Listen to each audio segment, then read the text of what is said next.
Lutut Agung Sedayu mulai bergetar. Ia mencoba balik membalas sorot mata lawannya.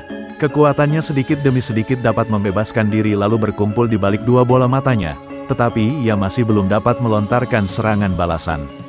Tubuh Agung Sedayu berkeringat dingin.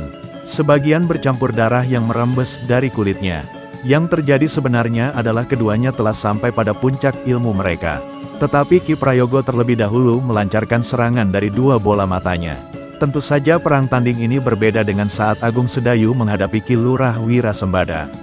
Ketinggian ilmu keduanya berada pada lapis yang sama dan keduanya sama-sama memancarkan sinar yang meluncur deras dari sepasang mata masing-masing. Namun kali ini Ki Prayogo selangkah lebih cepat dari Agung Sedayu. Tenaga yang memancar dari sorot matanya semakin meningkat dan melilit semakin kuat.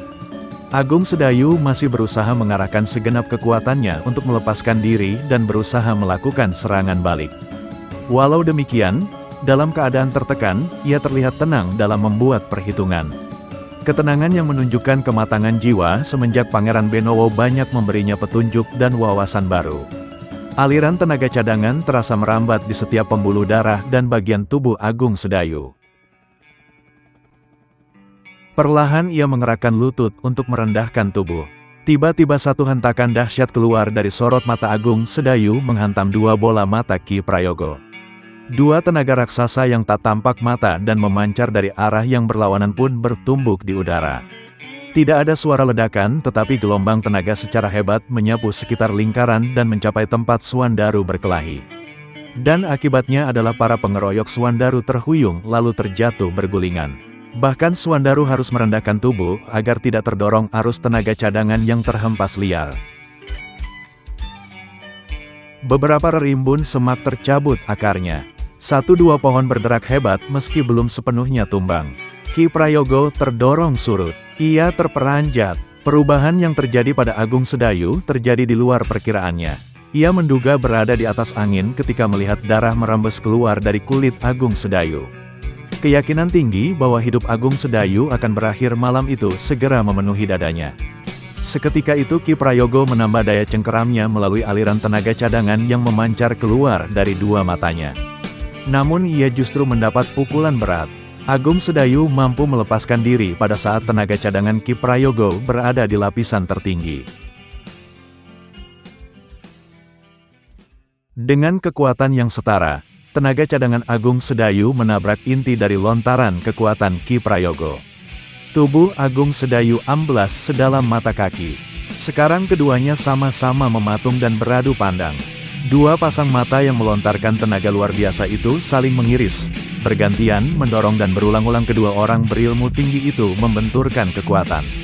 Akibatnya adalah udara sekitar mereka berpusar hebat dan menebarkan hawa panas. Seperti dua ekor raksasa yang saling membelit, maka hawa panas yang menyebar itu dapat dirasakan tengah saling membelit. Derajat panas yang berbeda dan senantiasa berubah menjadikan perang tanding itu semakin menegangkan. Tidak ada pilihan bagi Agung Sedayu dan Ki Prayogo selain kemenangan. Segala kemungkinan yang akan terjadi bermuara pada satu perhatian inti. Kitab Kiai Gringsing. Agung Sedayu mulai dapat menduga tujuan Ki Prayogo.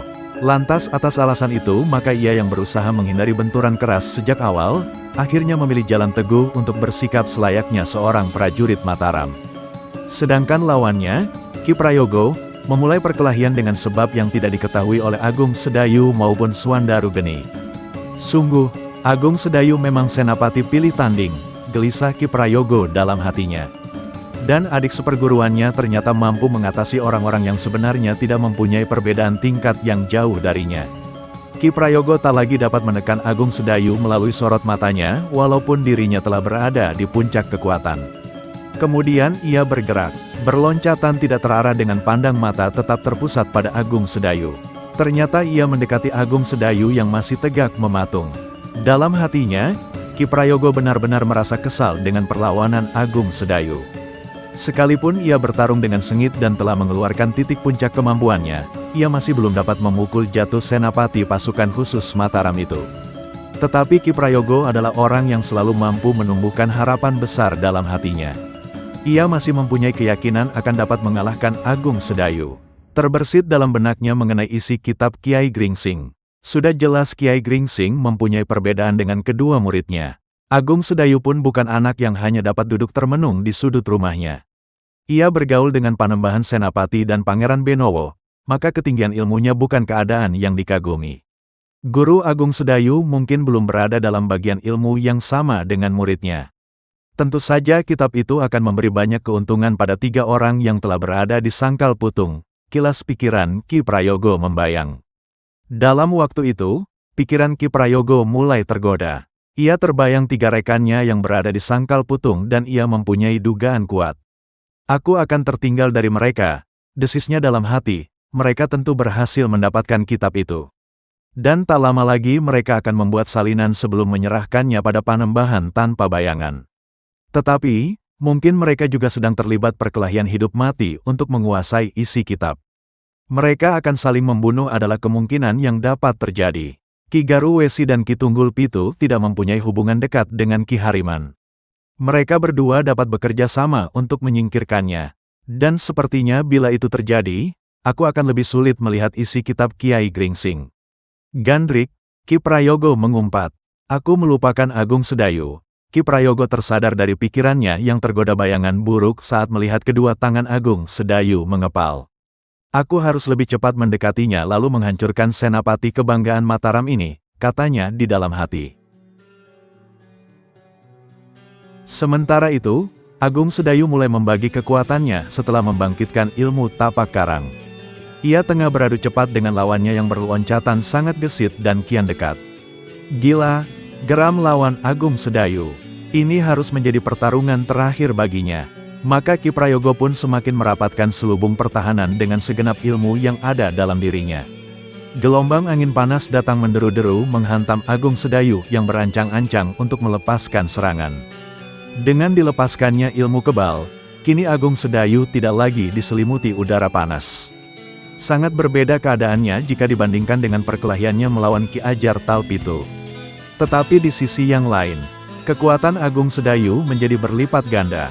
Kepercayaan diri yang tinggi membuat Agung Sedayu tidak lagi berusaha mengelak dari serangan Ki Prayogo. Agung Sedayu membuat keputusan berani. Tiba-tiba tubuh Agung Sedayu meluncur deras menyambut kedatangan Ki Prayogo. Melihat lawannya yang jelas mempunyai ilmu yang sangat tinggi dan keinginan membenturkan kekuatan terpancar dari raut wajah Agung Sedayu, Ki Prayogo pun tiba-tiba merubah arah gerakan. Ia tidak ingin segera membenturkan tenaga. Ia mempunyai rencana lain. Tetapi Agung Sedayu yang kemudian meningkatkan kecepatannya dengan dahsyat memotong pergerakan Ki Prayogo. Saat itu tidak ada lagi yang dapat dilakukan oleh Ki Prayogo. Ia tidak berada dalam kedudukan yang mapan untuk menerima serangan lelaki muda kebanggaan Ki Gede Menoreh. Tetapi ia pun tidak dalam keadaan yang sulit. Kecepatan Agung Sedayu dan gelombang angin panas yang tiba-tiba berbalik arah menyerang Ki Prayogo telah menggeser perkelahian semakin menggetarkan. Kaki Ki Prayogo meregang depan belakang, badannya sedikit condong ke depan dengan kedua tangan bersilang menutup bagian wajahnya. Dorongan angin dari tenaga Agung Sedayu datang menghempas tubuh Ki Prayogo. Ia sedikit bergoyang, tiba-tiba keduanya lenyap dari pandangan. Dalam sekejap mata, keduanya berbenturan. Suara ledakan terdengar menggelegar, tanah yang tepat berada di bawah mereka tersibak, membentuk sebuah lingkaran besar. Gelombang angin panas tidak lagi lentur, dengan cara yang sulit dijelaskan. Tiba-tiba terasa butiran panas berhamburan memenuhi udara. Bagaimana mungkin? Ki Prayogo terkesiap. Ia tidak percaya. Seperti percikan api dari dua besi yang dihantamkan sangat kuat, seperti bola-bola api yang keluar dari petasan. Maka seperti itulah bentuk angin panas jika dapat dilihat mata telanjang. Begitu hebat benturan yang terjadi di lingkar perkelahian Agung Sedayu dan Ki Prayogo hingga sebaran angin panas mencapai tempat Suandaru dikeroyok. Beberapa orang mendadak terdorong keras dengan luka-luka di bagian punggung akibat hantaman angin panas. Sebagian kecil terhuyung surut namun tidak sampai mengalami luka-luka, termasuk Suandaru. Agung Sedayu surut selangkah dengan tubuh bergetar hebat. Kedua kakinya merendah dengan tubuh sedikit condong ke depan. Seperti menabrak dinding cadas hitam dan pekat pertahanan liat dan kekuatan yang sungguh dahsyat, pikir Agung Sedayu yang lekat memandang wajah Ki Prayogo yang terkurung dalam kelam.